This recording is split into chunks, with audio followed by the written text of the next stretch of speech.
asikhulume manje ngo-2025 ingcosana ama-grandparents akhona kulawa khona the way economy ibheda ngayo nawo ayasebenza lokudala abantwana bebasala ekhaya ngoba ugogo nomkhulu banensima basebenzi bayalima ingane khona la ugogo yasebenza umkhulu yasebenza le ngane oyishiya lapha uyishiya at whose expense ubani ofuna nakekele leyo ngane ubani ofuna enza ama-sacrifice ngokuthi akaye emsebenzini namuhla iyagula ufuna aphume late ngoba funila igibela istaff funa zama ukuthi la ibuya khona kube ne-aftercare angazi noma uyangi-understand ingane ihamba nomama nowadays asingakhulumi into ya-1962 because back then things were different, the economy was different, circumstances were different as they are now. Namanje ama-circumstances ahlukile mangathi nje mina ngiba ney'ngane ngaphandle ngithi aziyohlala ekhaya angazi zingahlala nobani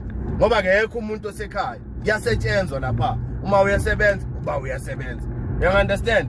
So leyo mentality leyo beyilunge back then because people were unemployed.